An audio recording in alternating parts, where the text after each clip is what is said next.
Hello and congratulations on getting access to this video course on automating your WordPress site.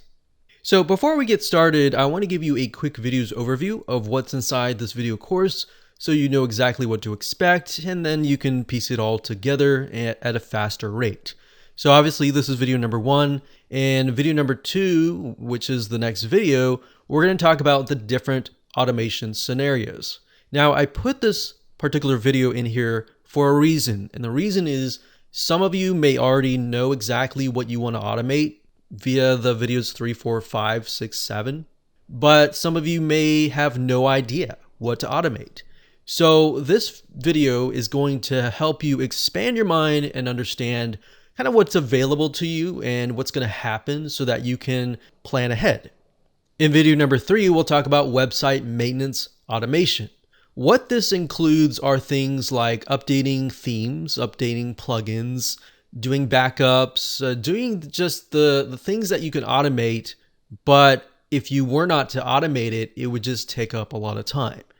Video number 4, we'll talk about content marketing automation. So in other words, once you have created your content, say for example, your articles, your videos, your audios, once you created that content, how do you go about publishing it and scheduling it to be posted in the future? And when it comes to content creation, it can become very tedious. More so, posting it to viewers can take up a lot of time as well. Video number 5, we'll talk about social media automation. This particular one actually ends up taking a lot of time, simply because a lot of people have different social media platforms, such as Facebook, Twitter, Pinterest, YouTube, all sorts of social media platforms. So how do you automate it so that when you, let's say, go through video 4 and you post the content automatically schedules? How do you create a system that will see that you've posted it, it'll take that information, and then it'll disperse it automatically so that once you set things up, it's just going to be good to go? So that's what that is going to be about. Video number 6, we'll talk about e-commerce automation. So let's say you run a WordPress e-commerce site.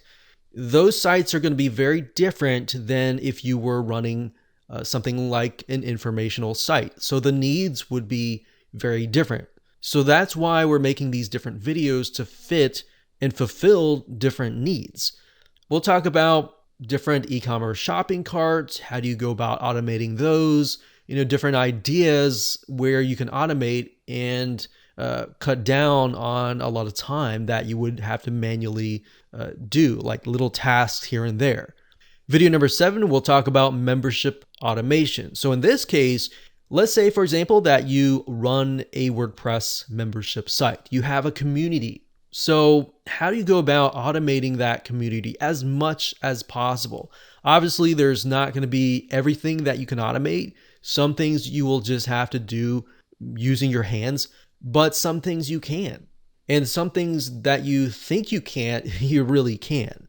And of course, last but not least, video number 8, we'll talk about best complete automation plugins. We'll talk about free ones and we'll talk about paid ones. Now, what exactly is this? Well, when you look at different parts of these videos, these entail different WordPress plugins. A lot of times just individual plugins that relate to each of these. Now, when we're talking about complete automation, these plugins will allow you to have different parts of your website communicate with each other. So in other words, you're kind of creating a bridge between all of those other plugins. Of course, we'll show you some free ones and paid ones, and both are actually good. One of them actually became free not long ago because it was trying to compete with the one that just came out that was paid. So a lot of times I will say, don't go with free. But the reality is, in certain cases, if you know the story behind it, it's actually okay. So with that said, let's move on to what you need before you can get started. Now, we assume that you already have a WordPress site created and up and running. You need to have an idea of the type of site that you are running. So if you obviously are running a WordPress site, then you already know what that is in terms of informational, selling product or service, or e-commerce or membership. If you don't have an idea and you're just watching this course to get an idea of how you can automate your WordPress site in the future, then you need to understand which one of these categories does it fit under. Like I said earlier, informational, selling a product or service, e-commerce, or membership site. And of course, you'll need to have some money to purchase WordPress plugins. Like I said, some of these are free, but some of these will cost money. What we're trying to do here is just tell you the plugins that we have tested so that you don't have to test them yourself. Now, when we talk about the free WordPress plugins that we've tested, just bear in mind that free is not always the best in the long term. It might be really good right now, and it saves you a lot of money up front, but if it's free, guess what? The developer has no incentive to update it. Maybe they have incentive now, but that incentive will eventually run dry. They'll get bored and they'll move on to the next project. So just bear that in mind when you're using a free plugin.